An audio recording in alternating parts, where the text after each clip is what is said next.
Les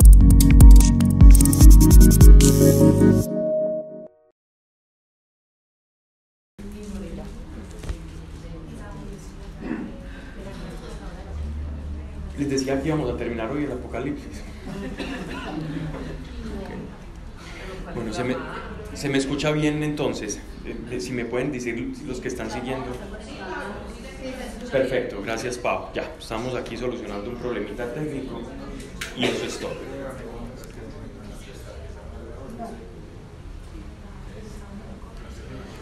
Entonces hablábamos de el Espíritu Santo está hablando y está buscando una relación, una interacción para que podamos reconocerlo como autoridad. Es importante esta interacción.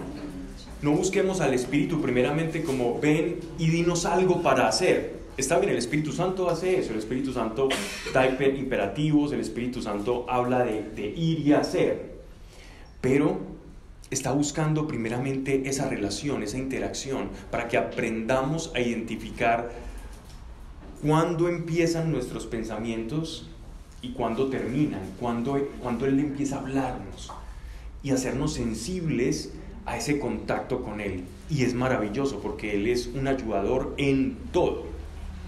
Les decía la charla pasada que la mayor cantidad de tiempo nosotros nos la pasamos haciendo cosas cotidianas, no haciendo cosas maravillosas. Solo piensa cuánto tiempo de tu vida estás haciendo cosas completamente ordinarias y cotidianas. Y así eran los apóstoles también, y los que escribieron la Biblia se la pasaban su mayor parte del tiempo haciendo cosas cotidianas. Y es en esa cotidianidad en la que nos habla, en la que está buscando interactuar el Espíritu Santo. Es precisamente ese momento y esa ocasión la que Él quiere. Primero entonces el Espíritu busca con nosotros interacción, y en la medida en que vamos identificando cuando Él comienza a hablar, ahí está el quid de una relación. Y a partir de la relación con el Espíritu viene esa sensación de obediencia. Entonces, primero hay interacción, luego yo lo reconozco en esa interacción al Espíritu, y ya como consecuencia de esa interacción viene la obediencia. Pero a veces nosotros lo que hacemos es buscar primero la obediencia, pero no tenemos la interacción. Y sin esa interacción, entonces luego, pues yo qué voy a obedecer si primero no he interactuado con Él y no he aprendido a diferenciar y a separar, a diseccionar cuándo es mi mente, cuándo son mis emociones, incluso a veces hasta mis propios instintos, de la voz del Espíritu. Y el Espíritu Santo, como les digo, en este momento quiere hablar a su iglesia, porque urge en el corazón de Dios una iglesia atenta, una iglesia con oídos abiertos. El que tenga oídos para oír, que oiga, era una expresión que utilizaban los rabinos para decir, ojo, que lo que vamos a decir es una verdad fundamental, es una verdad. Y el Espíritu dice que habla a las iglesias. Esto, y así empieza Apocalipsis. Es lo que Él nos quiere a nosotros decir, es lo que nos quiere informar. Busquemos esa interacción con Él. Si tú lo haces de corazón, si tú lo buscas, no voy a decir que desinteresadamente, porque no tiene ningún sentido. Si buscamos a Dios es por un interés. El que diga que busca a Dios desinteresadamente es mentiroso. Nosotros buscamos a Dios con un interés particular. Claro, a veces el interés es Dios mismo. A veces el interés es, Dios, yo te quiero atrapar. Yo quiero tener una relación contigo. Yo quiero escucharte. Yo quiero que tengamos una relación de amigos, de complicidad. Y esta es la relación que Dios está buscando tener con su iglesia. Recuerden que nosotros pasamos por medio del Espíritu Santo de esa filiación con Dios, de siervos, vamos haciendo el tránsito a la amistad con Dios. Jesús le llamó al principio a los apóstoles siervos, eran llamados y los enviaba, y después, antes de su pasión, Él les llama amigos. porque ya había toda esa atmósfera de complicidad donde se compartían cosas, donde había intimidad, y eso es lo que está buscando el Señor. Nosotros hablamos mucho de la palabra intimidad con Dios, pero la palabra intimidad con Dios parte de un flujo de ambas partes. Viene de Dios, va de nosotros, y es un doble flujo constante. Eso es intimidad, es un compartir de cosas del corazón de Dios que solamente las va a compartir contigo, porque eres único. Dios no puede tener la misma intimidad que tiene contigo, no la puede tener con otro, porque el hecho que Dios tratase a todos de la misma manera, una cosa es que Dios nos ama a todos con un amor infinito, inconmensurable. Otra cosa es que Dios nos trate de la misma forma. Si Dios nos tratase a todos de la misma forma, Dios estaría diciendo o estaría entrando en una contradicción muy grande, y es que nos estaría privando de la individualidad de ese ser genuino que nos hace únicos delante de Él. Por eso se habla de tener intimidad con Dios. Íntimo es algo que solamente de tu ser genuino puede ser compartido o expresado hacia Dios. Y Dios está buscando contactar con ese ser genuino. Y esa relación parte, o el intermediario que hace posible esa relación, es el Espíritu Santo, que busca primeramente que interactuemos con Él. No esperes más que una interacción con el Espíritu Santo. Digo, no esperes al principio. Luego, cuando capturas esa interacción, ahora empieza a buscar una amistad. Cuando tengas la amistad, vas a tener la complicidad. Cuando tengas la complicidad, pues ya vendrá la obediencia. Porque por esa interacción reconocerás que Él tiene autoridad. Y cuando tú reconoces que Él tiene autoridad, la obediencia no va a ser algo difícil. Ay, es siervo de Dios, hermano, hermana en el Señor, ay, qué difícil es servir a Dios, es que Él me puso una cruz muy grande. No, eso no es de hijos de Dios. Tú vas a saber que su voluntad es buena, agradable y perfecta para ti, que a veces en esa obediencia te van a costar cosas, pero lo que te va a costar es por tu carne. No porque su voluntad sea difícil de seguir, es porque tu carne no quiere hacer la voluntad de Dios. La dificultad radica en nuestro hombre del pasado, no en lo que Dios nos pide. De ninguna manera es así. Bueno, entonces simplemente quería cerrar esto como un abrebocas antes de iniciar con Apocalipsis, porque siento de verdad, honestamente, en el corazón que debo decir que el Espíritu quiere, continúa, anhela profundamente que lo escuchemos, y nos está bombardeando todo el tiempo con la forma correcta, con la salida para el problema o el dilema que nosotros tenemos. Esperemos esa interacción, busquémosla, hagamos momentos de silencio. Espíritu Santo, bien, esta es la oportunidad para que tú hables. Tú dices, no pasó nada, síguelo haciendo, busca la interacción, continúa en esa interacción. Comienza a hacer esto, que es algo muy sencillo. Cuando te despiertes, pon una notica: me voy a despertar sabiendo que el Espíritu Santo está a mi lado, que está en mí y está a mi lado, porque igual él participa de la naturaleza de Dios, que es omnipresente. Pero el hecho de que Dios sea omnipresente no interfiere con el hecho de que tú tengas conciencia de su presencia, de estar ahí sí o no. Dios es omnipresente, esté un ateo o esté un creyente, ¿no? Salió como en verso. Pero aún así, lo que Dios no interfiere es en la conciencia que tenemos nosotros de que Él está ahí. Esa es nuestra parte. Usar nuestra fe para saber y hacer conciencia a nuestra carne, a nuestra alma y a nuestro espíritu, que sabe que Él está ahí todos los días. Y en esa medida es que empieza esa interacción con el Espíritu Santo. Hazlo consciente, comienza a hacerlo como una práctica diaria, devocional, ser consciente de que el Espíritu Santo está ahí. Y si tú tomas conciencia de Él, es el primer paso, como la primera puerta que se abre entre el Señor y tú, entre el cielo y la iglesia.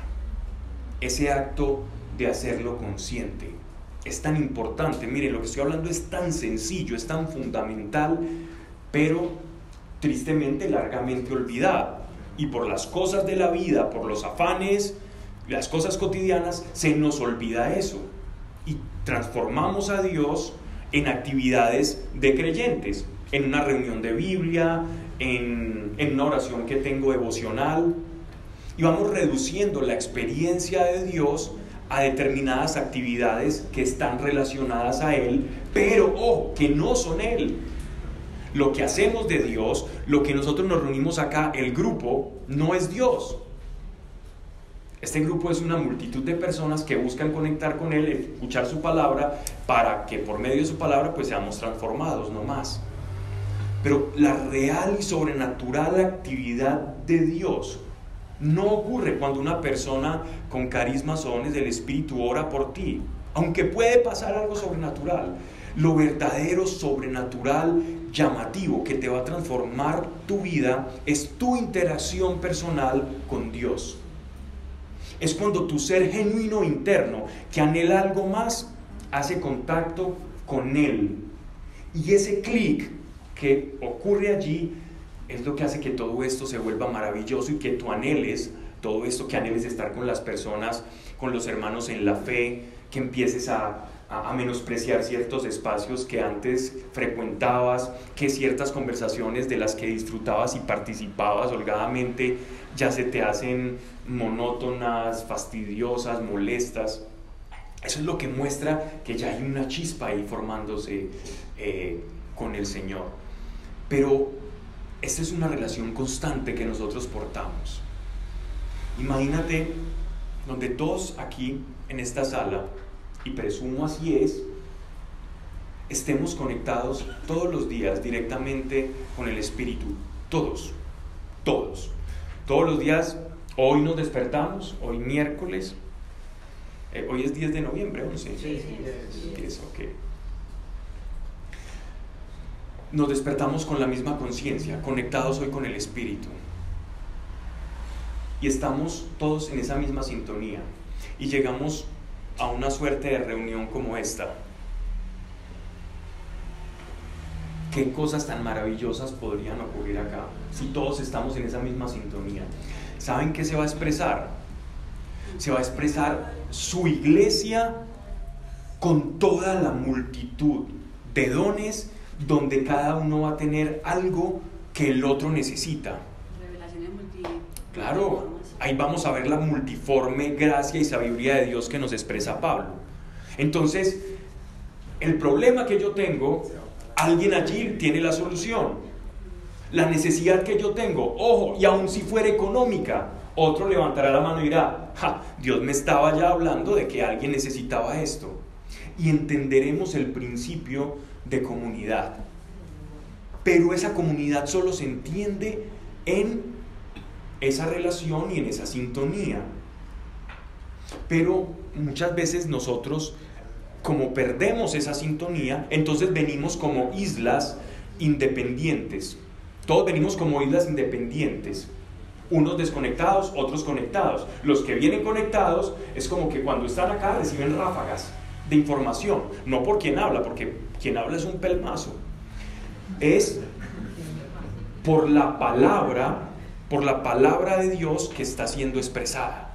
Entonces, como está sintonizado, cuando tú recibes la palabra, esa palabra conecta contigo, no rebota. Sientes que es alimento. Eso es muy importante. Una iglesia conectada con el Espíritu Santo, y Él está dispuesto, me lo ha hecho saber, Él está dispuesto a conectar con todos nosotros para que como iglesia podamos afrontar tiempos complejos. Son tiempos que se antojan. Miren todo lo que hemos hablado respecto a Apocalipsis, que se nos van antojando cada vez más complejos y harto difíciles para la iglesia, porque poco a poco nos van, digámoslo así, como atacando nuestra identidad de creyentes, o la sociedad va en contravía a nuestra identidad como hijos de Dios. a nuestros principios fundamentales, a los ladrillos que edifican lo que nosotros sabemos que es nuestra fe y representa. Poco a poco está siendo menoscabado esos principios que incluso fueron los fundadores, los principios del cristianismo de Oriente y Occidente, que pasaron a través de Roma y digámoslo así, como de toda la evangelización a nivel mundial, son los cimientos de Occidente. Occidente, tal cual lo conocemos, muchos dicen que la civilización occidental nació en Grecia, nació con la helenización, que fueron los griegos expandiéndose a través de Alejandro Magno. Sin embargo, el occidente moderno, si bien trae todos los ladrillos de la democracia y toda la filosofía griega, los principios occidentales están fundamentados en el cristianismo.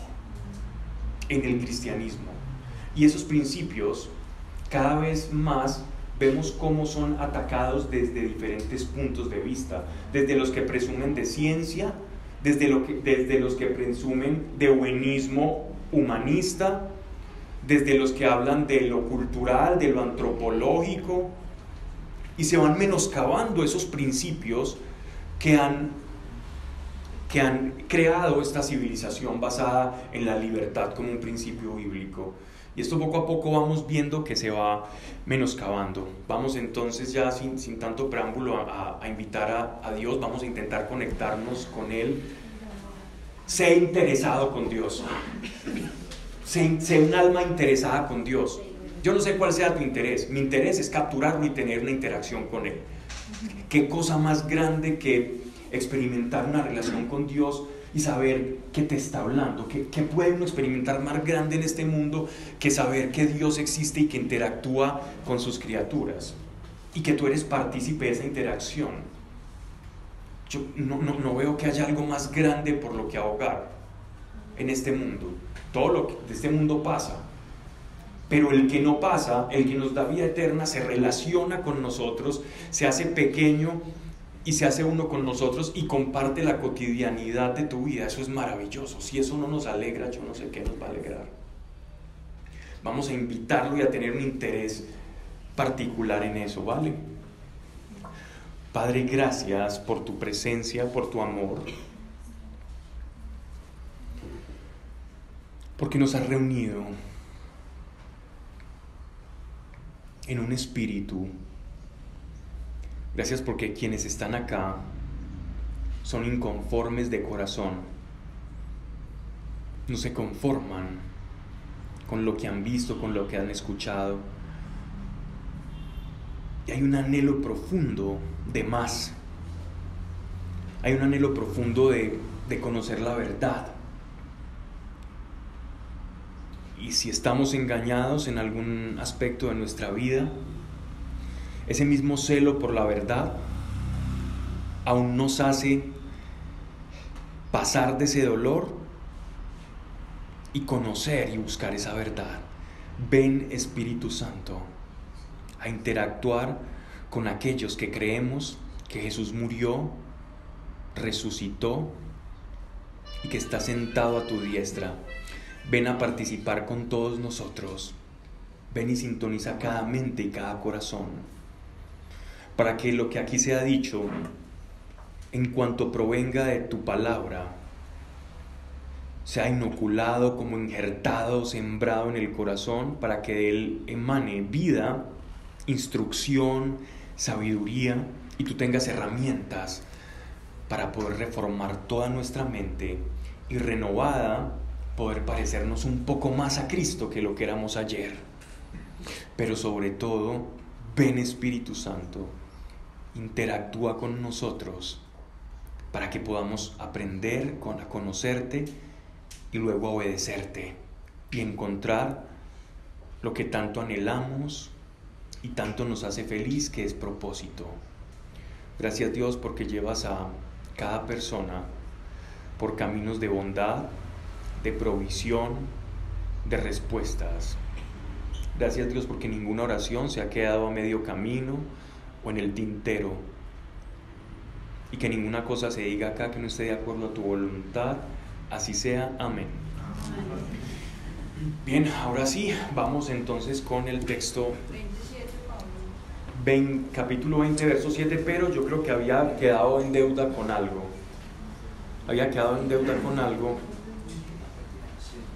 Las diferentes que los padres de la iglesia, sí, lo que pensaba cada uno de iglesia. Así es.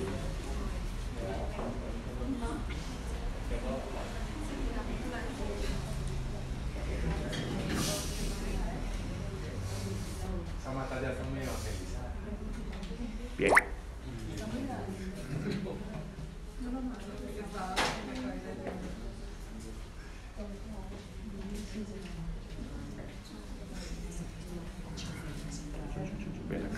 Listo.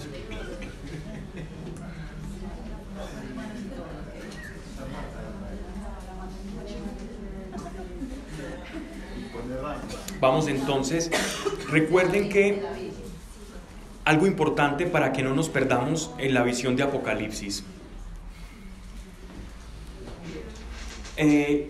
Esto ya lo he dicho anteriormente, pero para efectos de lo que voy a explicar es como para que tenga como una mayor claridad. Recordemos que Juan, en palabras castizas, está en un embale tremendo. Juan, en Isla de Patmos, está viendo más de lo que su capacidad como humano puede organizar y darle como una coherencia. ¿Por qué? Porque él está viendo cosas relacionadas a su tiempo, al tiempo que estaba viviendo en el año entre 97 y 100 después de Cristo. Ya estamos hablando de un apóstol Juan muy entrado en años, y por si fuera poco, está viendo cosas que acontecerán mucho tiempo después, y para acabar de ajustar y sellar con sello de oro, está viendo simultáneamente cómo Dios está tratando a su iglesia. Así que el apóstol Juan está viendo como una especie de visión de 360 grados, donde el tiempo lineal parece como desvanecerse y hacerse como una especie de cosa muy difusa, de situación muy difusa.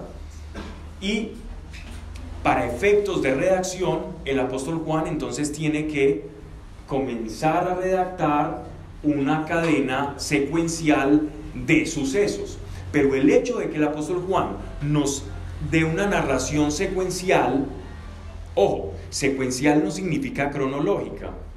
Secuencial significa que lleva una secuencia, porque o si no, no entenderíamos nada. Si un texto no tiene una secuencia, uno dice, Dios mío, ¿qué es este caos? Está peor que Rayuela.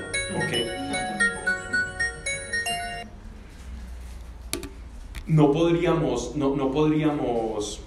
prácticamente entender absolutamente nada. Pero que sea secuencial no significa que sea cronológico. Cronológico significa que tiene una secuencia basada en el tiempo.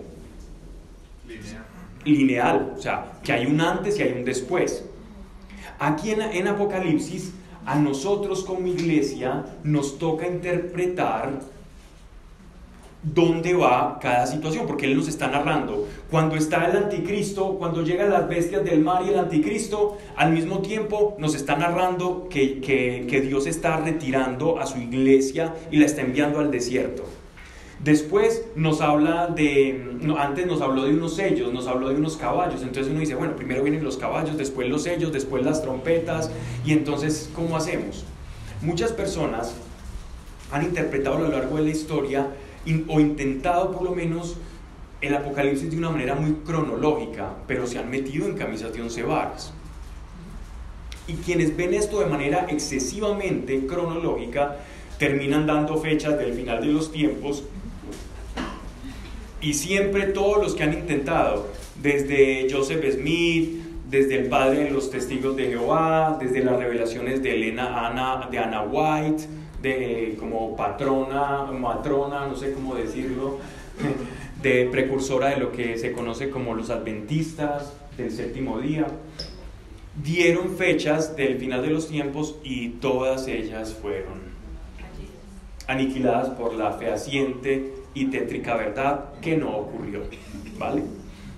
Entonces, por eso nosotros entendemos y leyendo los padres de la iglesia vamos comprendiendo, o sea, los padres de la iglesia es como ese periodo de creyentes, presbíteros, obispos, pensadores de la época primitiva que comprende entre el año 1, ¿cierto? El año de los apostólicos hasta el 300, casi entrando al 400.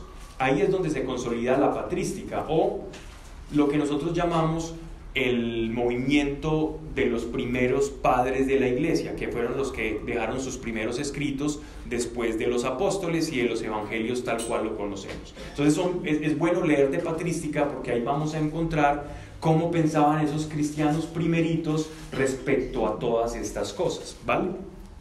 Ya, entonces el apóstol Juan está viendo todo eso a nivel cronológico y de repente nosotros nos toca organizar un poco las cosas. ¿Recuerdan ustedes que hablábamos un pasaje donde se nos hablaba de 3 años? ¿Recuerdan? De un periodo de 3 años que significaba un tiempo relativamente corto en el que iba a suceder, digámoslo así, como todo este sufrimiento. Y el tiempo del sufrimiento iba a ser muy corto en relación al tiempo del regocijo de Dios. ¿Ya? Es pues precisamente esto del milenio o esta venida del anticristo, de la operación de la bestia o este sistema que nosotros llamamos bestia, que es un sistema de dominación mundial, es un sistema al que la gente comienza a adherir a esa causa global. Ese sistema que es llamado bestia, digámoslo, su periodo de acción está dentro de esos 3 años, está dentro de esos años, así nos lo haya narrado secuencialmente en capítulos anteriores y lo estemos viendo en el capítulo 20. Lo que quiero dar a entender es que él fue tomando los 4 jinetes, las 4 copas, los sellos que son abiertos. Todo esto son catástrofes que se van sucediendo unas a otras en el orden que nos dice el apóstol Juan, pero ocurren dentro de este tiempo del advenimiento de la bestia y del anticristo, ¿ya? Pese a que en la narración se nos narre mucho antes que en este capítulo. Recordemos que la Biblia como tal no tiene capítulos y no tiene versículos. Los versículos y los capítulos fueron añadidos, fueron creados artificialmente para que los monjes en la Edad Media pudiesen tener referencias y estudiar y preparar sus textos. Una Torá, por ejemplo, o un Tanaj no contiene esos capítulos y esos versículos. Hay unos que sí, pero para efectos de memotecnia y saber y ubicación. Pero en realidad las Biblias que ustedes ven, por ejemplo, donde ustedes abren sus Biblias y ven capítulo no, las Biblias no tienen ni capítulos ni versículos, ni el Apocalipsis tampoco. El Apocalipsis es una narración continuada. Entonces cuando uno dice por allá, como dice en el capítulo tal, versículo tal, en realidad eso tiene todo un contexto mucho más amplio, ¿no? Pero para efectos prácticos, ponerle como esa numeración y esa referencia a las escrituras ha sido maravilloso. Y si uno no la tiene, se pierde impresionante. Pero hay Biblias que incluso vienen sin esa numeración, que puedes conseguir, Biblia así, derecho. Y ahora les toca decir, esto en dónde voy, dónde termina, porque uno no tiene como esa ayuda, ¿no? Bien, entonces voy a leer nuevamente el capítulo sobre el milenio, ¿no? Ese es el capítulo 19.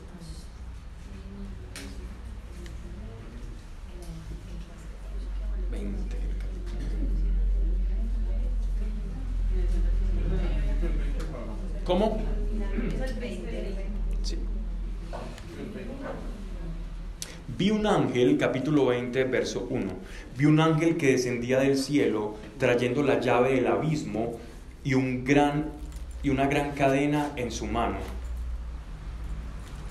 Cogió al dragón, la serpiente antigua, que es el diablo, Satanás, y le encadenó por 1000 años. Ya hablamos suficientemente de qué significa cada término. Le arrojó al abismo y cerró, y encima de él puso un sello para que no extraviase más a las naciones hasta terminados los 1000 años. Pues bien, aquí es donde empieza toda la controversia. Resulta que si nosotros vamos a los primeros siglos del cristianismo, los padres, los primeros que comenzaron, los primeros escritos que nosotros comenzamos a tener, vemos que la iglesia primitiva tenía tenía casi como doctrina el hecho de que había un milenio físico, o sea, un advenimiento, una parusía, es decir, la venida de Jesús a la tierra, no en forma espiritual, sino en cuerpo resucitado, y que iba a ocurrir la guerra de Armegido, la guerra de Armagedón, que lo vamos a ver ya en el próximo capítulo, y que después de eso pues iba a haber antes de la guerra de Armagedón iba a haber un reinado, iba a haber un reinado de 1000 años de paz. Aquellos que adherían a esta creencia en que Jesús, antes de que todos resucitásemos, viniese, se le conoció como el movimiento mileniarista, o aquellos que creían que iba a haber un milenio, un reinado de Jesús aquí en la tierra. ¿Vale? Por ejemplo de personas que adherían a esta causa están Cerinto, que fue condenado por herejía, el contemporáneo a Juan el apóstol, San Justino, el autor de la epístola de Bernabé, que es un texto apócrifo, y bueno, hay más, está también Papias y otros de los padres de la iglesia, que consideraban que existía, digámoslo así, este reino milenial de Cristo. Nosotros vamos a escuchar mucho, si tú enciendes un canal en YouTube, si tú escuchas, por ejemplo, de estos judíos mesiánicos, que piensan mucho en relación a este milenio terrenal de Cristo. ¿Por qué? Porque recuerdan cuando estudiamos, cuando leímos el libro de Ezequiel. Sí, el templo. El templo. El tercer templo. Pero que también hablaba de una guerra de Armagedón. Y también está en el texto de Isaías, entre Gog y Magog, que ya vamos a hablar qué significa Gog y Magog. Pero miren esto, que es interesante. Resulta que los judíos, a partir del primer siglo, o sea, contemporáneos a Juan, estaban comenzando a especular. Había un rabino llamado Eleazar, estamos hablando de los primeros 100 años, 160 después de Cristo y todo esto, que hablaba dentro de ese ámbito de que el Mesías tenía que venir a reinar acá terrenalmente. O sea, este hombre como que recogía esas tradiciones judías del Mesías. Ellos no creían que era Cristo, pero ellos creían que el Mesías tenía que tener un reinado terrenal y que ese reinado iba a durar aproximadamente 1000 días. ¿Ya? Otros rabinos decían, no, el reinado del Mesías va a ser 40 años, como en emulación a los 40 años de Moisés en el desierto, y porque ese es el tiempo determinado a nivel espiritual y en las Escrituras. ¿Qué pasa? Que con el paso del tiempo, la iglesia, muchos de la iglesia, comenzaron a ver ese milenio de otra forma. Y en esos tenemos a Clemente Romano, tenemos a San Agustín de Hipona, y hay muchos más. Tengo una lista grande con todos los que piensan diferente, pero no quiero meterme como en cuestiones teológicas, sino enseñar verdaderamente o intentar transmitir Apocalipsis. Ellos decían, no hay necesidad de defendernos de los judíos, y no importa los gnósticos ya no son un problema. porque el énfasis en ese gobierno milenial de Cristo, de ese milenio, era como una respuesta a los gnósticos. ¿Quiénes eran los gnósticos en la época primitiva? Eran personas que creían que Jesús había venido a este mundo, ¿cierto? Pero como no como hijo de Dios, sino como una criatura, como una persona normal, elegida por Dios, descendiente del rey David, pero que en el momento en que Juan Bautista lo bautiza, él recibe el Espíritu de Cristo, o sea, como la efusión espiritual de Cristo. Y en la crucifixión, Cristo lo abandona, o sea, el Espíritu de Cristo lo abandona y su carne queda acá porque él no es carne y la carne es mala. Y la carne no podía contener a Cristo. Entonces tienen una dualidad entre cuerpo y espíritu, y entrando en esa dualidad ven que todo lo que es carnal es malo, todo lo que es materia es mala, y todo lo que es espiritual es algo deseable y es algo bueno. Entonces, entendiendo así las cosas, ellos comienzan, Juan, por ejemplo, Juan y diferentes escritores cristianos comienzan a defender la idea de Cristo, Hijo de Dios, para contradecir esa idea gnóstica que falseaba la identidad de Hijo de Dios de Jesucristo. Y ya en el siglo, entre el siglo III y IV, los padres como San Agustín dijeron, el gnosticismo ya está superado, ya el problema no es ese milenio no va a ser terrenal. El milenio no significa que Jesús va a reinar 1000 años aquí en esta tierra con toda su iglesia. Eso es en sentido alegórico o espiritual. El milenio significa el tiempo comprendido desde la encarnación de Cristo hasta su segunda venida o hasta la resurrección. Ese periodo le llamaremos entonces milenio. Y la Iglesia Católica comenzó a adoptar la posición de Agustín de Hipona como la posición más ortodoxa o más correcta, sin condenar las otras posiciones, porque muchos creyentes a lo largo de la historia, incluso convivían los unos y los otros, los que, como Ireneo de León, que es un grande de la fe, creía, por ejemplo, que Jesús iba a venir, iba a reinar 1000 años acá, y otros que no. Y esto hasta la fecha. ¿Vamos bien con todo lo que estamos hablando?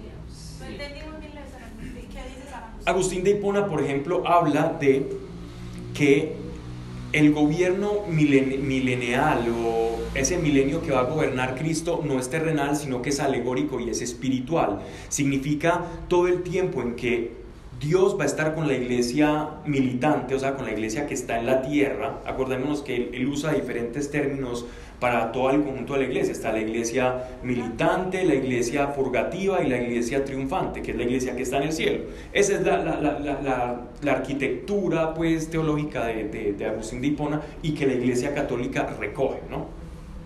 Entonces, Agustín habla que el milenio no es terrenal, no es físico, sino que es un periodo que se comprende entre la encarnación de Cristo hasta su segunda venida, o lo que llaman la segunda resurrección. Es decir, estamos en el milenio. Estamos en el milenio. Esa ha sido la postura de la Iglesia Católica.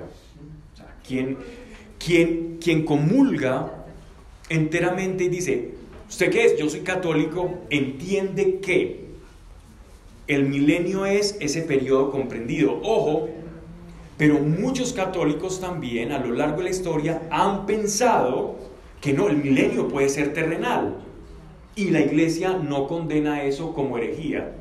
Dicen, tiene más tendencia al error porque según algunos escritores, ya padres de la iglesia posteriores, eso obedece más como a fábulas judías, ¿ya? Pero dentro del movimiento protestante o la reforma y de los movimientos judeo-mesiánicos o judíos que creen que Jesús es el Señor, se piensa más como los primeros padres de la iglesia, ¿ya? Es decir, que el milenio va a ser terrenal, que va a haber un gobierno milenial de Cristo. Pablo, y entonces si la Iglesia Católica dice que estamos en el milenio, en la segunda venida de Jesús, ¿viene y qué? En la parucía viene el juicio, viene la guerra de Armagedón y viene el juicio. El caballo, pues. Claro. La iglesia acabaría. Claro. Pero va a haber una tribulación, porque la tribulación se va a dar simultáneamente en ese tiempo, cuando pase el milenio. Ojo, por eso me intento no meterme mucho con cuestiones teológicas, porque una cosa nos lleva a la otra, ¿vale? Quiero que sigamos en el contexto de Apocalipsis. Lo que quiero es abrirles el panorama para que cuando ustedes vean un video o estén leyendo un texto, ¿cierto?, sepan que, ojo, que no siempre la iglesia ha tenido una certeza absoluta de cómo es ese milenio, pero sí entendemos que en el cristianismo primitivo la mayoría, no que todos, pero sino la gran mayoría, acordaban que era un milenio de un gobierno terrenal de Jesucristo. Pablo, todo este evento. Se supone que en ese milenio la iglesia va a estar gobernando con Cristo, ¿no? Y entonces sería, supuestamente nosotros deberíamos estar gobernando con Cristo y estamos sometidos todavía a la voluntad del demonio. Entonces, ¿cómo se puede relacionar eso con que ya estamos en el milenio? No, porque acuérdate que él habla que la iglesia militante, él habla de la iglesia militante, o sea, los que están militando en esta tierra están gobernando con Cristo, y la actividad del demonio está muy frenada. Por eso, pero entonces sería este momento supuestamente donde nos tienen a la iglesia sometida. Es que no sabemos si ya va a llegar, porque es hasta la segunda resurrección. Correcto. Es decir, ambos espectros no son descabellados, ambos espectros entran dentro del contexto de Juan. Se selló con Cristo. Claro, pero ojo, que si nosotros vemos lo que Juan está escribiendo, Juan es judío, Jesús es judío, la salvación viene de los judíos. Juan está escribiendo dentro de un contexto y en una clave judía. O sea, Juan es muy posible que asumiera ese milenio terrenal. Y los primeros, como les digo, por ejemplo, los discípulos de Juan y todo esto, asumieran esto. Lo que pasa es que hacer énfasis en este capítulo 20 del Apocalipsis era más una arma, una herramienta que se tenía como iglesia para desmentir toda la mentira del gnosticismo, ¿cierto? Entonces, cuando el gnosticismo en la iglesia es superado, entonces ya se empieza como a decir, bueno, ahora sí miremos el milenio no como esa herramienta para combatir el gnosticismo, sino observemos el milenio como será terrenal o será espiritual, ¿ya? Hay que tener cuidado también con la extrema alegorización de la Biblia, porque muchos teólogos e intérpretes modernos de las Escrituras, bajo la figura literaria de la alegorización, de alegorizar todo, terminan alegorizando la resurrección de Cristo. Pablo, alegorizar es, perdón. Volver a una metáfora, una figura lingüística. Como quitarle importancia, mermarle importancia. No, es lo que dice Gregory. Es simplemente que decir una cosa, como por decir, es que Cristo no resucita, Cristo resucita en nuestros corazones. Eso es alegorizar algo para quitarle una eficacia material y sustancial y volverlo figurativo, como una figura para describir algo completamente psicológico, emotivo, pero que no fue sustancial y real. Y esto es muy delicado, porque eso es lo que está haciendo la teología moderna y lo que hacen todos estos grupos de humanismo que están penetrando dentro de las iglesias. Entonces, alegoricemos los huesos secos de Ezequiel, por ejemplo. Alegoricemos la resurrección de Lázaro. Alegoricémonos cuando el paralítico se levantó. No, es que cuando tú tienes problemas y te sientes quebrado, Dios te para y hace como si tus huesos... Eso es alegorizar. Es quitarle sustancialidad y eficacia a los actos que son milagrosos, ¿no? Bien, entonces voy a leer este texto para que comencemos a entender. Ojo, recuerden, la Iglesia Católica dice al respecto, o ha comulgado con las ideas, de San Agustín, sin condenar las otras, para que no piensen, es que yo pienso que de pronto puede venir en el milenio, entonces, soy un hereje, no soy católico. No. Una cosa es que te pongas a divulgar eso como una verdad de fe y a decir, el que no piense esto se va a condenar. Eso es muy diferente. Entonces entendí que el mundo evangélico sí cree más en que... Algunos, no todos, están divididos como siempre.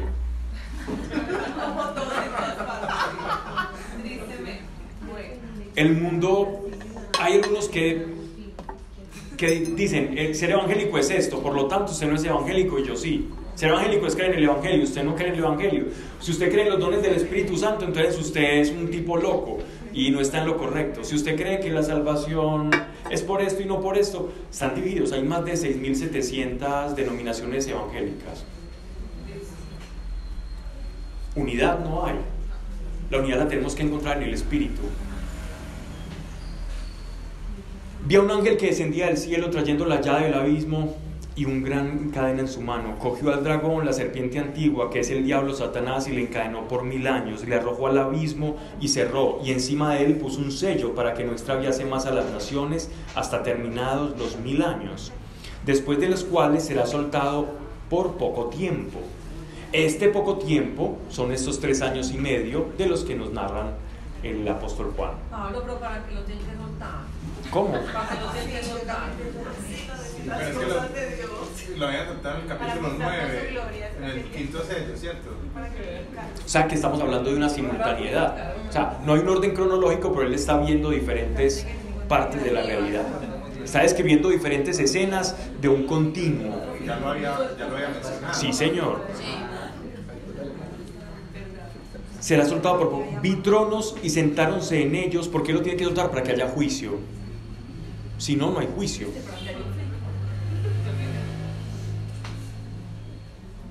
Miren que todo eso es la antesala a un juicio. Todo lo que está ocurriendo es la antesala a un juicio. Y todas las partes en un juicio tienen que estar presentes para ser juzgadas. Y la serpiente antigua va a estar siendo juzgada en infraganti. Va a ser juzgada en el acto.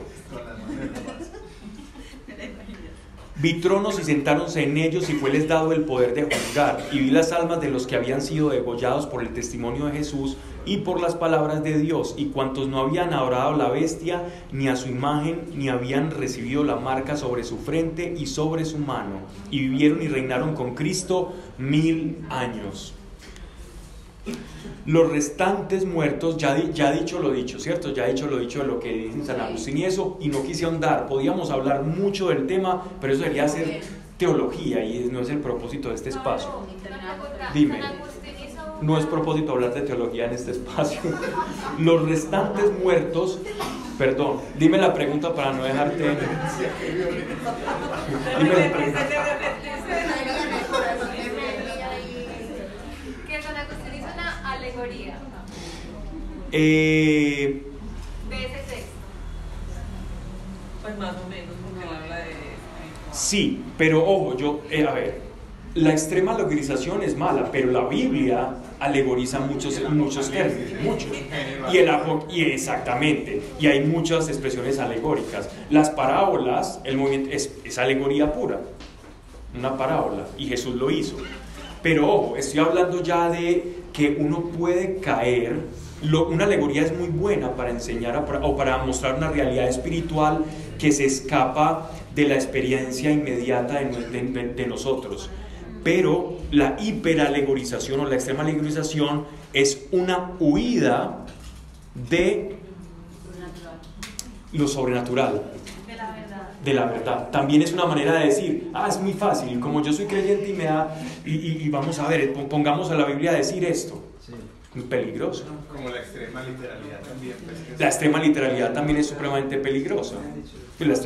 Por ejemplo, volver literal, una alegoría significa todos estaríamos acá. Cuenten qué partes de su cuerpo ya se habrían mutilado o cortado respecto a algún pecado relacionado con esa parte del cuerpo.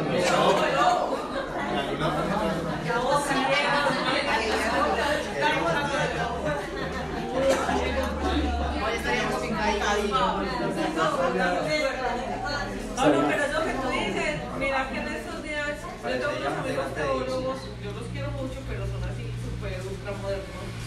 Y una de las cosas que decían era que, o sea, que Dios nunca expulsó demonios. Que los demonios como tal no existen, sino que lo que hacía Dios era como inspirar, una alegoría absurda. Entonces que lo que hacían era inspirar, y entonces lo que se llaman demonios muchas personas es como no, la inspiración.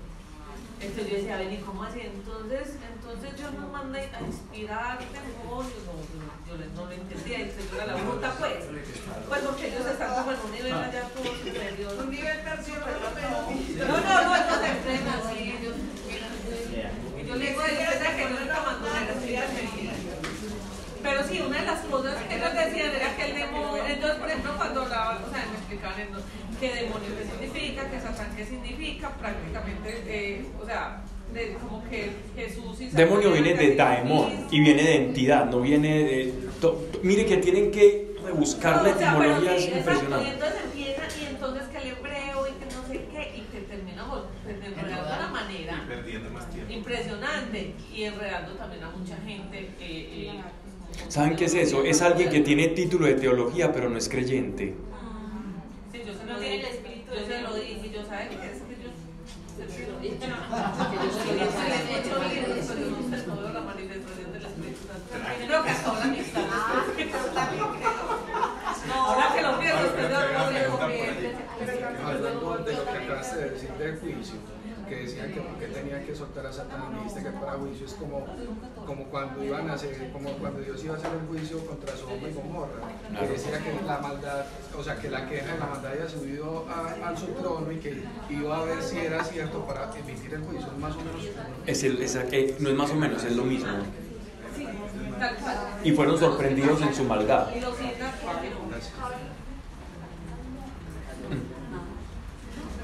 Ok.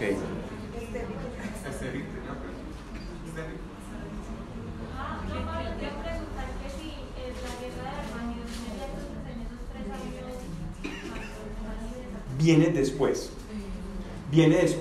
de este milenio. Entiéndase milenio como se quiera entender, pero es lo último.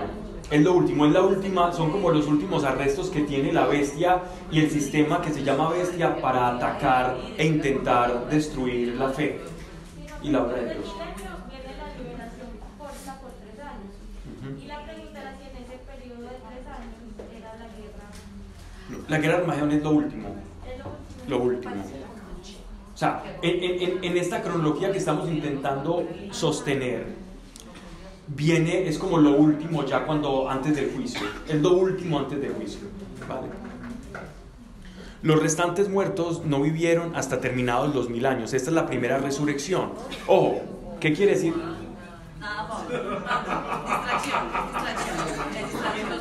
Hoy estamos un poco... Bien. Los restantes muertos no vivieron hasta terminados los 1000 años. Esta es la primera resurrección. Si hay una primera resurrección, significa que va a haber una segunda. ¿A qué se refería con la primera resurrección? Si yo leo esto y sigo y digo, bueno, capítulo 21, ¿qué pensarían? Nadie pensaría algo ahí. Cuando Jesucristo resucitó, dice la Escritura que resucitaron muchas personas, creyentes, profetas y algo, que los vieron caminando. ¿Tiene que ver con eso o no tiene nada que ver? Algunos dicen que tiene que ver con eso. Algunos dicen que tiene que ver con eso, muy bien. Otra interpretación puede ser cuando recibimos el Espíritu Santo y la nueva naturaleza.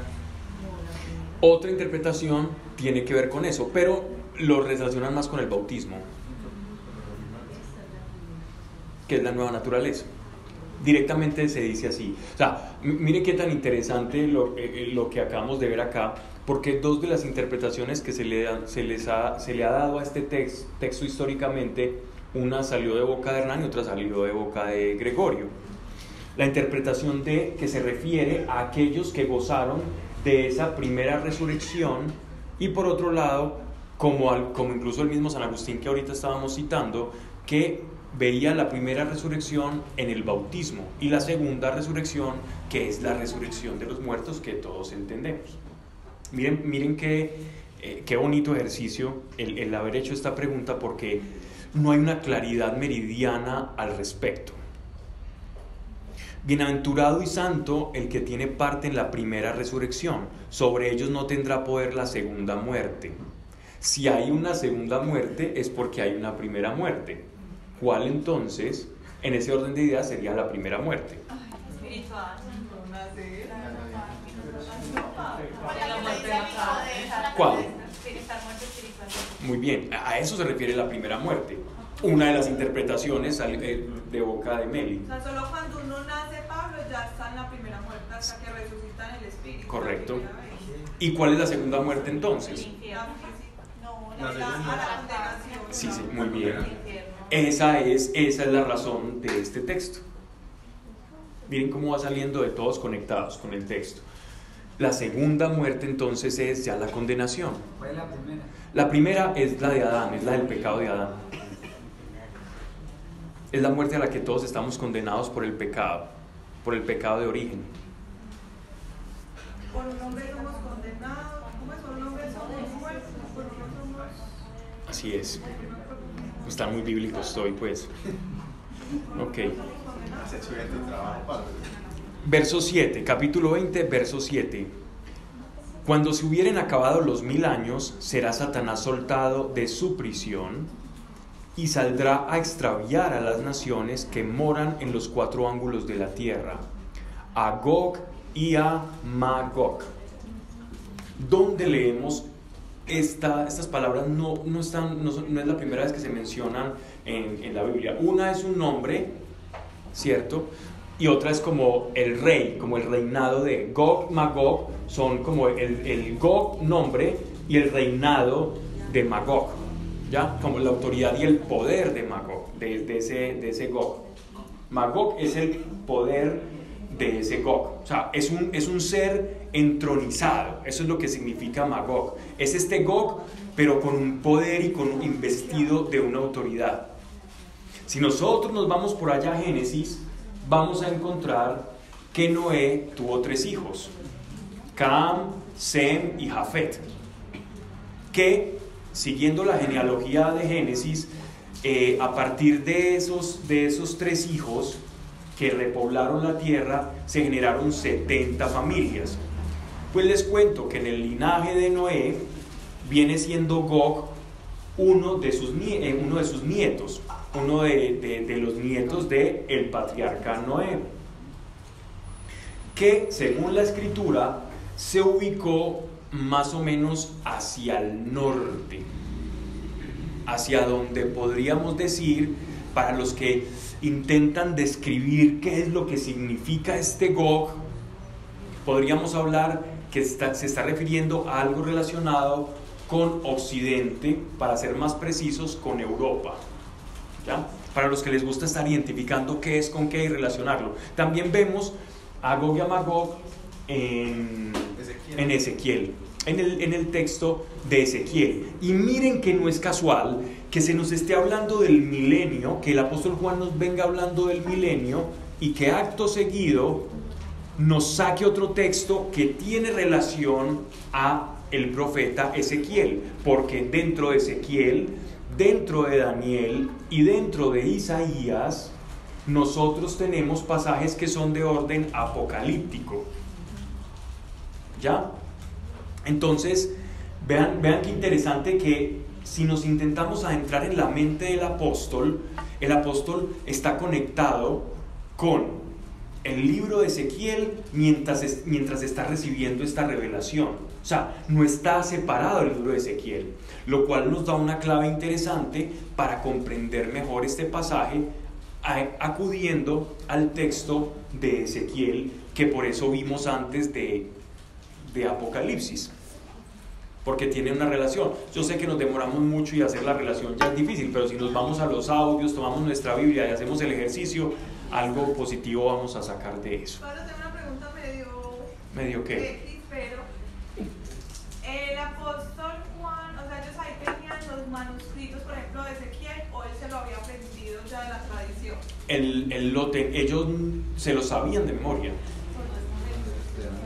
A los 12 años. Porque yo no tenía la Biblia Miren, un niño judío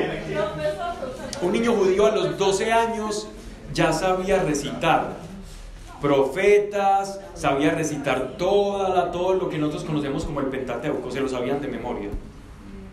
De memoria. Hasta los 12 años, cuando ellos eran presentados al templo, ya ellos recitaban todo. Igual que nosotros.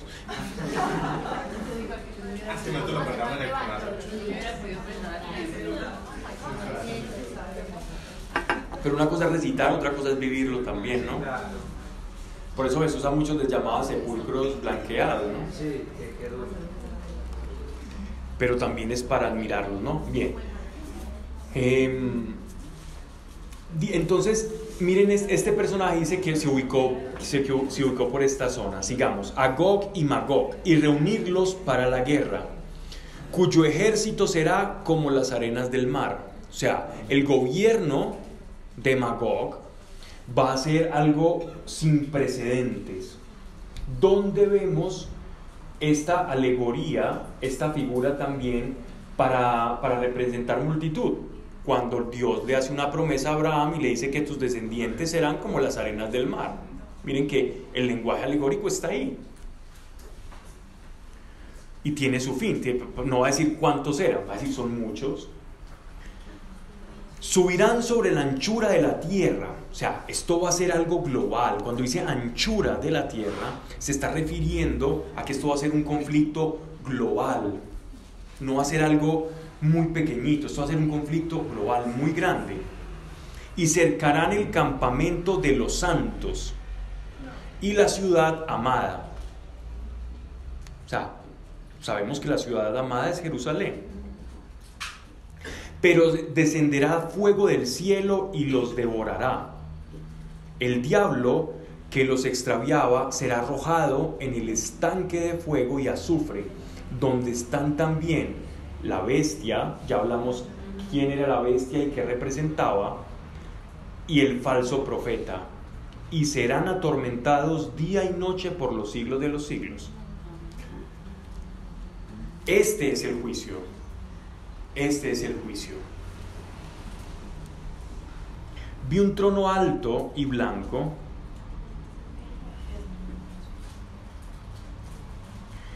y al que en él se sentaba. Bueno, no sé si nadie está preguntando, no lo quería decir, era por si salía una pregunta por allí. Pero bueno, ¿cómo así una guerra y qué? ¿Eso cómo va a ser? Miren que ¿quiénes no han sido encarcelados? ¿Quiénes no han sido enjuiciados todavía? ¿La bestia y quién? ¿Y qué es la bestia? A ver si estamos... La bestia es la ideología. La bestia significa un sistema de gobierno global, de pensamiento global. El profeta es el medio por el cual se comunica esa ideología perversa anticristiana. ¿Ya? Esos dos, esa bestia va a tener un cuerpo físico llamado ejército. Es decir, esa ideología o aquellos que adhieren a esa ideología van a tener un aparato represivo y militar. Y ese aparato represivo y militar va a acercar cada vez más a los santos. Va a haber un momento en que nosotros, como iglesia, estemos plenamente identificados quiénes somos y que no hacemos parte de ese sistema. Y aquellos que son parte del sistema van a decir, o están contra nosotros o están en contra de nosotros. Por el momento, nosotros podemos convivir en un sistema que se está tornando cada vez más difícil para profesar la fe. Piensen ustedes, para nosotros todavía es muy fácil. Usted se puede montar a un bus y decirle al busero, bueno, Dios lo bendiga, y le dicen, bueno, gracias. Entonces usted todavía puede hablar así.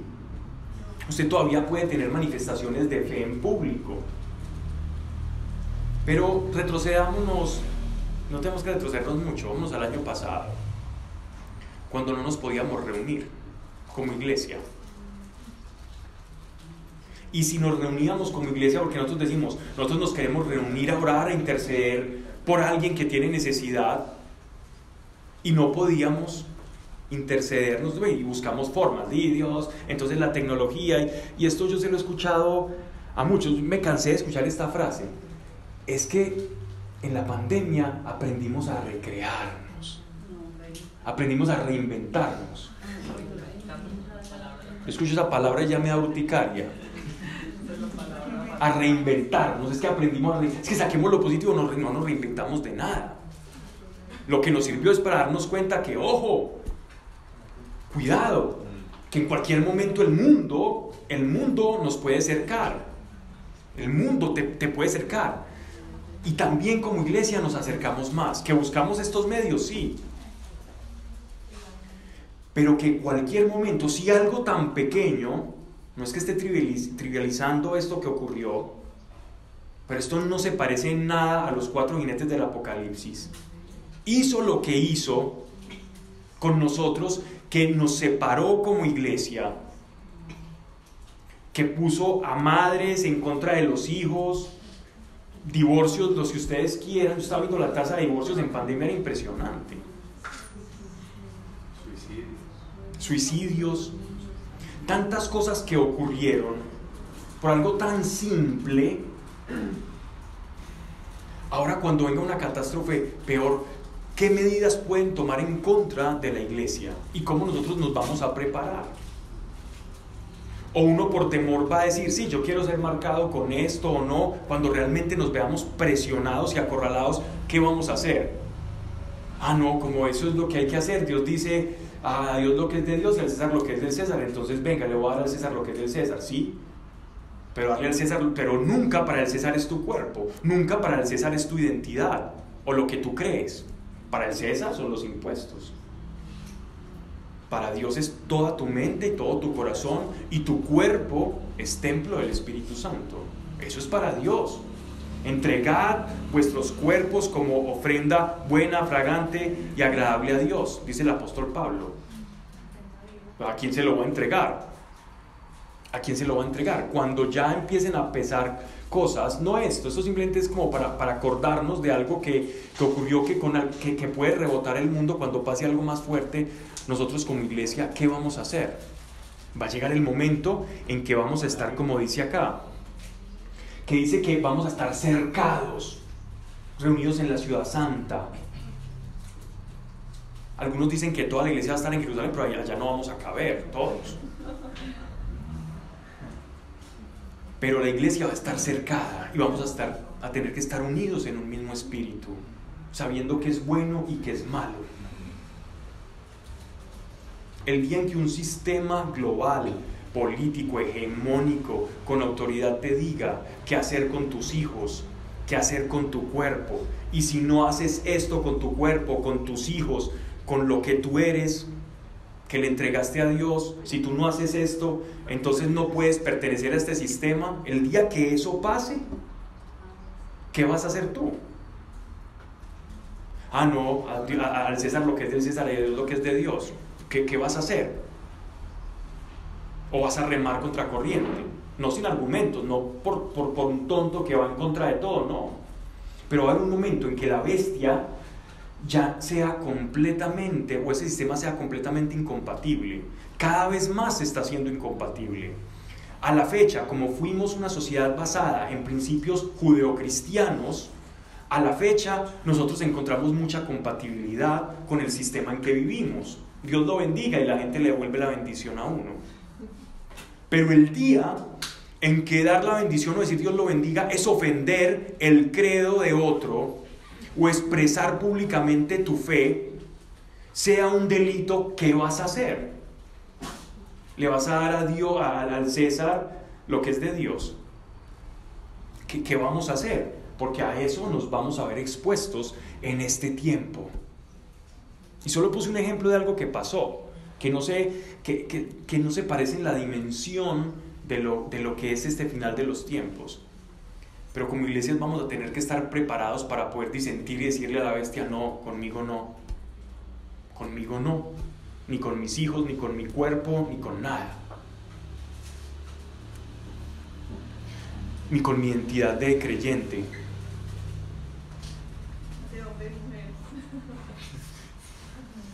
Ese fue el primer paso para la deconstrucción de la sociedad occidental. Empezar a relativizar el género, para después relativizar la genética, Dios y todo. Habló.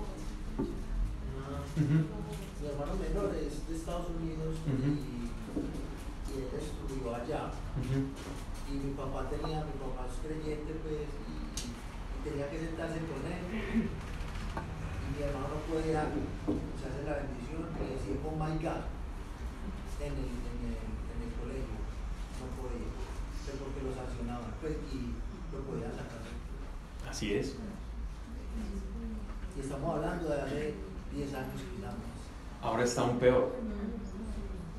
En los países escandinavos no puedes tener, hablando específicamente de Suecia y Noruega, tener manifestaciones públicas de fe es un delito. Es un delito. Piensa en una manifestación pública de fe. Profesar tu fe públicamente. Orar, hacer una oración en un discurso. O darle gracias a Dios. Incluso ya los hijos no les pueden profesar la fe. En Noruega es así. Constitucionalmente hablando, los hijos ya no le pertenecen sino al Estado, no le pertenecen a los padres. Y si usted no educa a los hijos como el Estado dice que los debe educar, entonces se los quitan y se los dan a otra persona, que están en lista de espera. Y creemos que esto está muy lejos y está muy cerca. Porque son los países que todo el mundo mira como envidia, con envidia. ¡Wow! El sueño escandinavo, el sueño vikingo. Donde no pasa nada, donde todos se llaman Peterson y Anderson y no pasa nada. Pablo, pero es súper paradójico también porque en muchos países buscan mucho la educación de los colegios católicos porque la consideran como la de mejor calidad. Es paradójico. Porque vos vas en Estados Unidos y los mejores colegios no. Pero los colegios confesionales ya se están acabando. Y ya están siendo presionados por el gobierno para que no enseñen y que dejen entrar cualquier cantidad de personas. Pero yo tengo una amiga, es que son muchas, ellos son ateos. Estamos viendo Apocalipsis. Ellos son ateos, ¿cierto? Y se fueron a vivir a Estados Unidos recientemente. Entonces me decían estos días, no, es que acá hay un colegio católico súper bueno en el área para entrar a Jacobo. Pero ¿cómo te parece que le exigen a la familia que vaya a misa los domingos? Y yo, es católico. Pero me parece muy particular porque ellos tenían acá a Jacobo en el San José, en el San Ignacio, que es católico. O sea, lo tenían no por los valores, sino pues por el nivel académico. Y ellos nunca iban a misa ni nada, y en el colegio no les exigían eso, ¿cierto? Y es muy charro que allá sí se lo exijan, que sí tienen que ser católicos para estudiar en el colegio y profesarlo y practicarlo. Entonces estaba súper ofendida porque fue al colegio y le dijeron que tenían que ser católicos y ir a misa como familia y todo. Sí. Lo que están haciendo los colegios ahora para protegerse, para poderse blindar un poco de todo eso que está permeando la cultura, es que los colegios no sean, digámoslo así, como una entidad privada como tal, sino como asociaciones de padres. Asociaciones de padres. Entonces los colegios son como asociaciones de padres y como somos una sociedad de padres, nosotros decidimos aquí qué enseñar o no. Y bajo esa figura se están protegiendo un poquito, digámoslo así, de todo eso que está permeando. Y aún así, los colegios confesionales, por acciones de tutela, están recibiendo una cantidad de cosas durísimas. Para no hablar de casos pues que conozco, pero esto va entrando y nosotros cómo nos vamos preparando para ese fenómeno de esa inculturización a la que nos están llevando para que adoptemos un sistema que es contrario a nuestra fe. Y hoy día puede ser eso, el día de mañana puede ser algo que ya involucre tu identidad genética y te digan,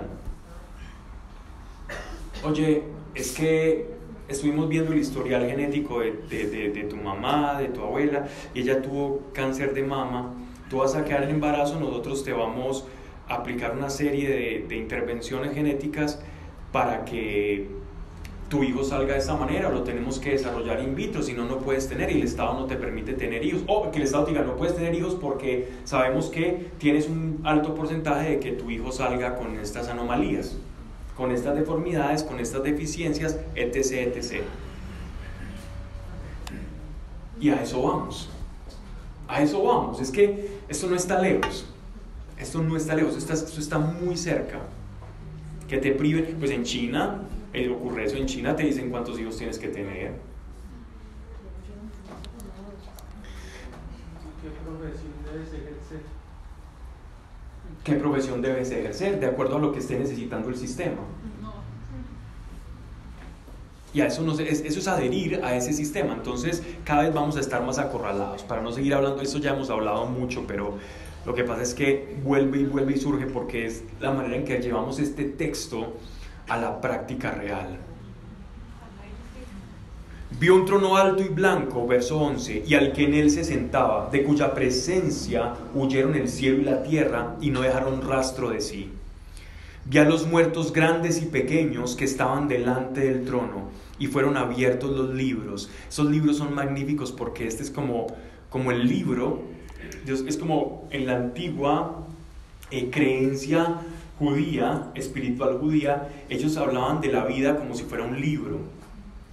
Y Dios, que conoce todo lo nuestro, todo nuestro porvenir, nuestro futuro, nuestro pasado, nuestra cadena ancestral, en ese libro está consagrado toda nuestra vida. Se refiere específicamente a este libro. Y fue abierto otro libro, que es el libro de la vida. Fueron juzgados los muertos según sus obras, según las obras que estaban escritas en los libros. Entregó el mar los muertos que tenía en su seno, y asimismo la muerte y el infierno entregaron los que tenían. Ojo, este infierno se refiere a Hades, no se refiere al infierno de suplicio, se refiere como al Sheol, a la gente que digámoslo así, que su cuerpo fue despedazado o estaba en ultratumba, que no se sabía dónde estaba, como para decir, todos los que murieron ahogados, los que murieron por la tierra, de muerte natural, los que están enterrados o no, todos van a ser juzgados en esta hora. Pablo, pero entonces, ese mar ahí, sería que los que se fueron al mar están ahí apresados en el fondo del mar. No, se refiere a los cuerpos. Simplemente se está refiriendo como a todos los que murieron bajo cualquier forma de muerte, se conozca o no el paradero de su cuerpo. Pero entonces la resurrección va a ser en el cuerpo. Sí, claro. No nuevo. Oye, entonces los que cremaron. Igual, eso es lo que está diciendo acá. Va a aparecer su cuerpo, van a tener un grado de materialidad. La resurrección no es una alegoría, la resurrección es material. Hombre, que a usted lo incineraron, que pasó tal cosa. Anteriormente, es que la incineración de cuerpos o la cremación es un acto relativamente moderno. ¿Ustedes no les tocó algún abuelo que decía, a mí no me vayan a cremar? ¿No les tocó?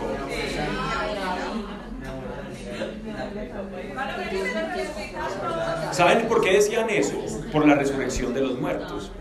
Porque decían, no, si estoy quemado, entonces ¿cómo va a resucitar? Pablo, pero es que ahí la resurrección de los muertos es pecadores y todos. Para llegar al juicio. Esta es para todos. Esta es una resurrección para juicio. Esta es la primera resurrección. Sí. Dios nos emplazó durante mucho tiempo y ahora dice, entregó el mar los muertos que tenía en su seno, y asimismo la muerte y el infierno entregaron los que tenían. Esos son todos vamos a resucitar, todos. Va a haber una resurrección para los buenos y para los malos, para los pecadores, justos, injustos, todos. Va a haber una resurrección. Es una comparecencia al juicio. Todos vamos a ser llamados en un cuerpo diferente, es decir, como el mismo que tenemos, pero diferente en su sustancia, ¿no? La misma forma, pero es diferente. Es un cuerpo resucitado.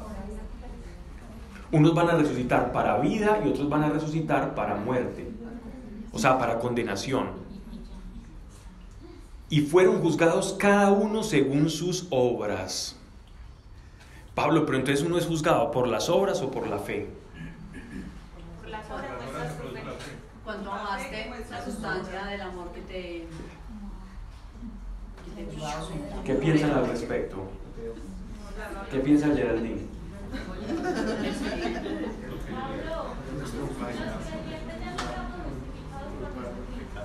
Nosotros somos justificados también por las obras, claro que sí.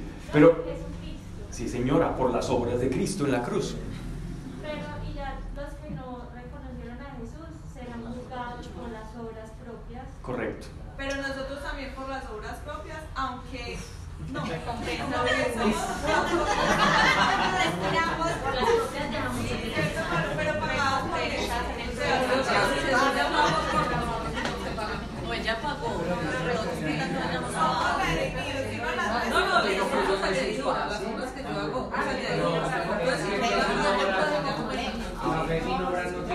No tiene sentido. Correcto.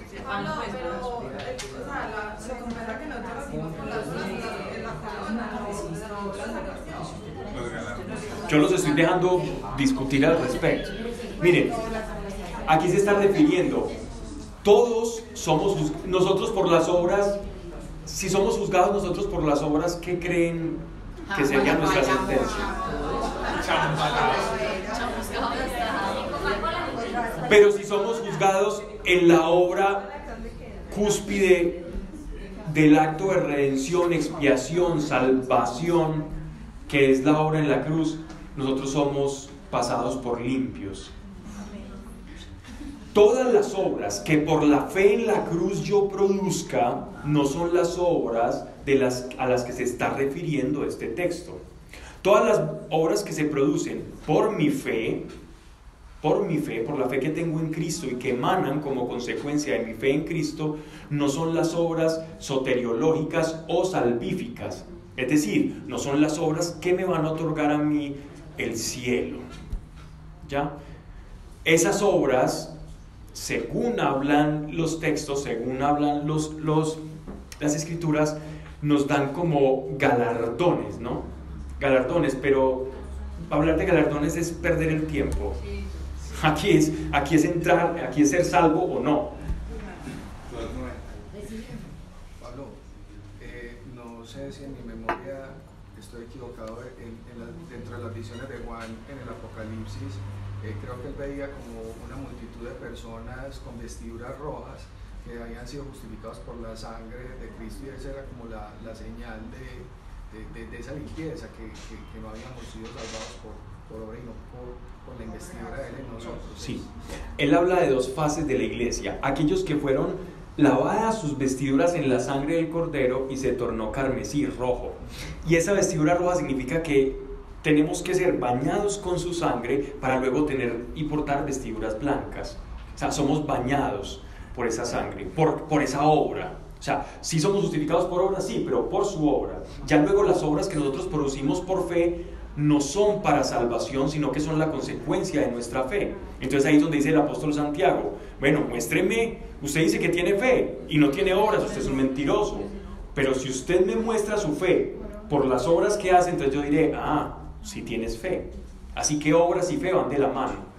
Aquellos que intentan separar la fe de las obras están negando completamente a Cristo, porque el hecho de recibir a Cristo va a producir en mí unas obras, y si yo no las produzco significa que nunca recibí a Cristo. Es que no son mis obras, no sé.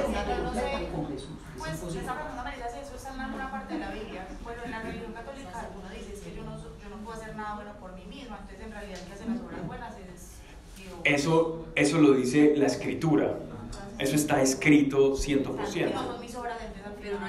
Sí, pero son mis obras en tanto Dios actúa por medio de mí. Entonces para hacernos entender, en términos espirituales uno dice: Dios, tú a través de mí. Pero para hacernos entender, todos tenemos un juicio personal. Y si hay un juicio personal es porque hay obras personales. Porque Dios no va a juzgar sus propias obras en nosotros. Las intenciones. Claro, Dios no va a juzgar lo que Él hizo en nosotros. No, Dios va a juzgar la disposición que tuvimos a eso. ¿Y qué talentos te dio? Claro. Si los enterraste o... Correcto. Porque lo otro nos conduciría a una visión muy fatalista, la visión casi como convertirnos en autómatas. Y Dios no quiere autómatas, sino darnos a entender que su voluntad es la manifestación más alta de nuestra libertad. Pues yo lo veo como que si uno se siente amado, uno ama. Es la manera, yo creo que más sencilla, más práctica y más acertada a lo que es responder a Dios, esa gratitud. Pablo, y entonces los no creyentes, las obras por las que van a ser juzgados, si no son las obras, o ellos sí van a ser juzgados por las obras hechas y no por la fe, porque hay salvación y no salvación, ¿cierto? Entonces, no es por la fe. Ahí cuando se refiere a obras del no creyente, que no. Tú estuviste con nosotros en Romanos, o has escudriñado Romanos, seguro sí. Sí. ¿Te acuerdas que en los primeros capítulos, sobre todo en el primer capítulo, el apóstol Pablo habla de la revelación de Dios a la gente, que no es la revelación especial, sino la revelación natural? Se le conoce como revelación natural a la manera en que nosotros, sin que nos hablen de Cristo, intuimos que existe un Dios creador, que esto no se hizo de la nada, y que por atención a que existe un Dios que creó todo bueno de la nada, yo empiezo a transformar mi conducta y adquirir algo que se llama comportamiento moral o ético, ¿ya?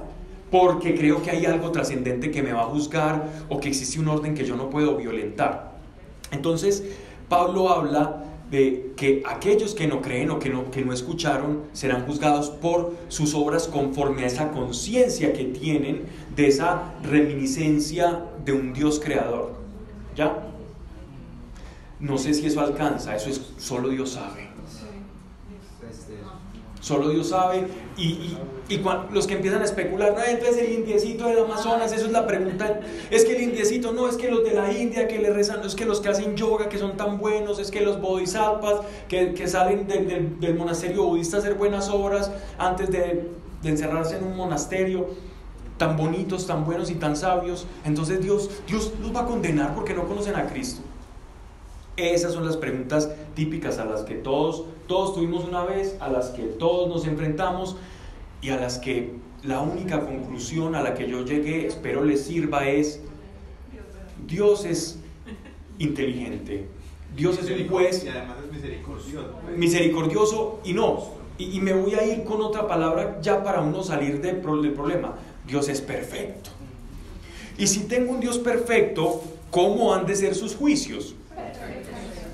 Y si son sus juicios perfectos, Él perfectamente juzgará al indiecito, al de allí o al de allá. Así que eso no es mi problema. ¿Sí o no?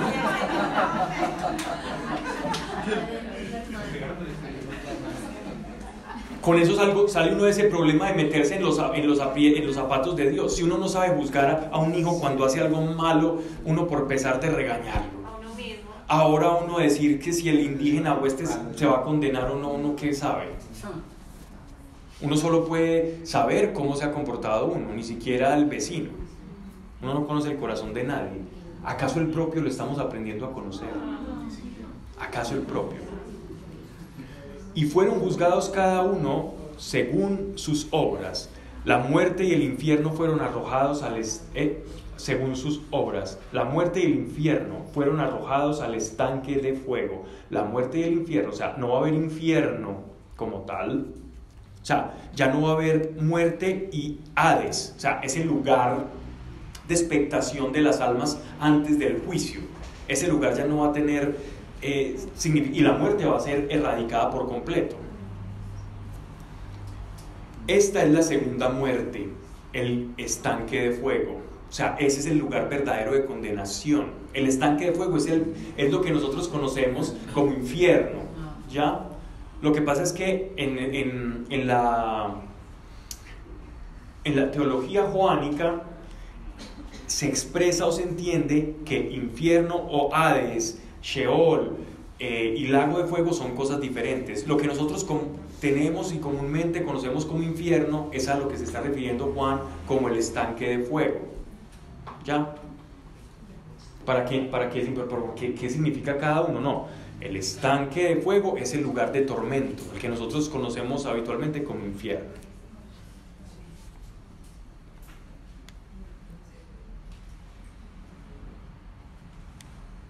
Entonces, el Mesías tiene diferentes fases. Miren esto. Su primera fase fue creadora. En el principio estaba el verbo estaba con Dios y nada de lo que existe fue creado sin Dios. Primera fase del Mesías. El Mesías no solo es un personaje o un cargo para la salvación de los hombres, tiene una fase creadora, participó trinitariamente con Dios en la creación. Segunda fase del Mesías, su encarnación, siervo, la encarnación de siervo. El Mesías vino como siervo a servirnos y a enseñarnos a cada uno de nosotros y a lavarnos los pies. Tercera fase mesiánica, el Mesías viene como juez. Viene como juez. Y esta es la fase del final de los tiempos. Como rey, pues, como juez. Primero como rey, antes de juez, rey. Viene como juez y como rey es cuando vamos a reinar en el final de los tiempos. Bueno, entendiendo el milenio como ese rey. Pero es que como rey ya está. Como rey ya está porque Él es nuestro rey. Vienes como juez. Él es el rey, rey de reyes, señor de señores. Incluso cuando vino como siervo ya era rey. Incluso cuando vino como siervo ya era rey.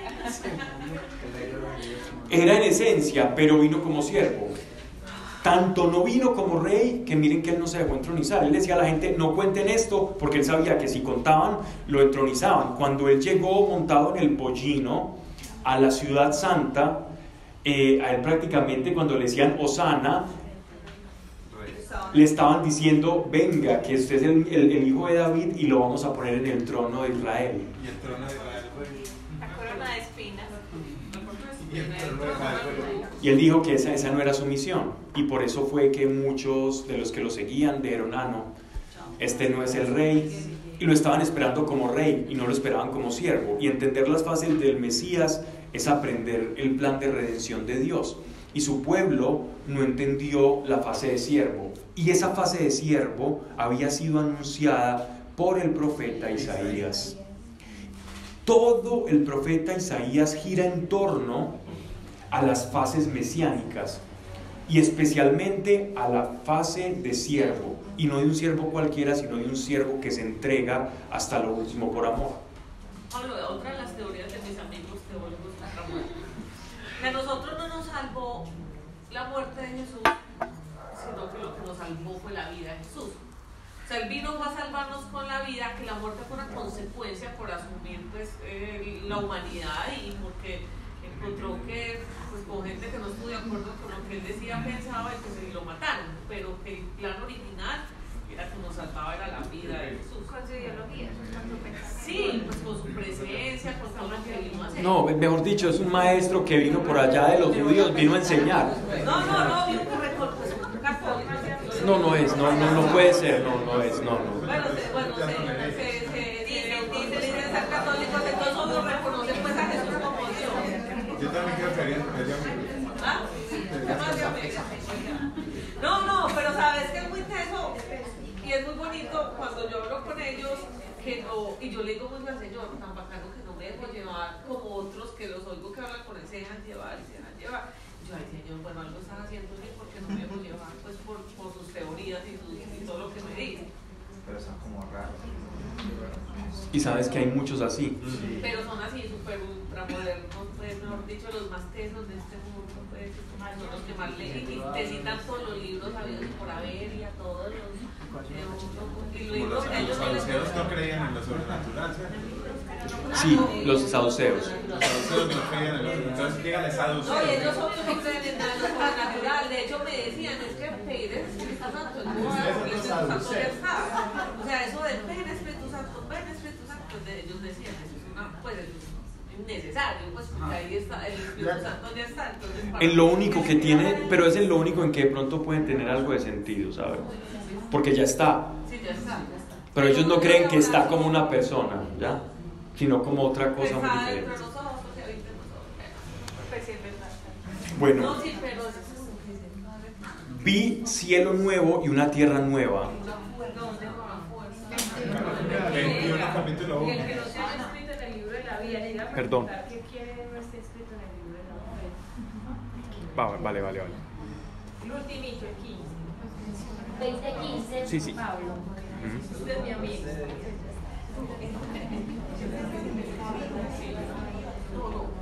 Perfecto. Y todo el que no fue hallado escrito en el libro de la vida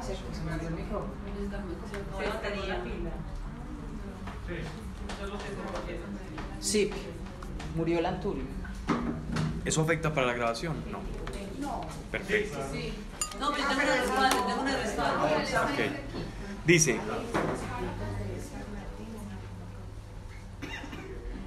y todo el que no fue hallado escrito en el libro de la vida fue arrojado en el estanque de fuego. El estanque de fuego es lo que conocemos ahora como infierno.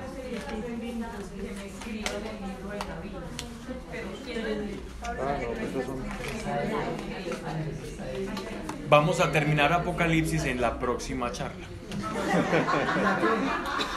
Que por cierto, el próximo miércoles no hay, porque voy a estar en un pequeño viaje y pues tengo que dar unas charlas allá y nos vemos entonces dentro de 15 días. Este año sí fue. Ese es el dicho de unos hinchas de un querido equipo. Pablo, cierto que lo que estaba diciendo es el video de lo que dice la escritura, que la ley. ¿Vas a seguir acá, Pablo? Es exactamente, es el vivo ejemplo. No, vamos a orar. Vamos entonces a terminar con una oración. Párenlo.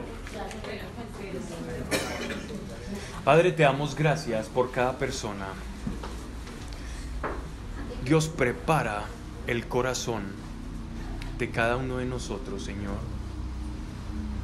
para que con sabiduría, con entereza, con revelación, podamos disentir de los que se crean sabios según el mundo, pero torpes, mezquinos y tercos respecto a la sabiduría del cielo, a los que te ven como pequeño, como poco, como una elucubración de la mente, a los que rehúsan a pensar que llevamos una herida en el corazón que necesita ser restaurada y salvada.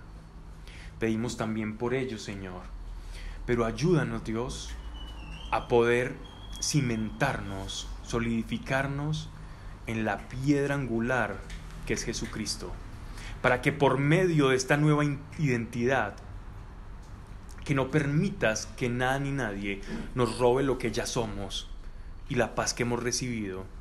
En el nombre de Jesucristo nuestro Señor. Amén.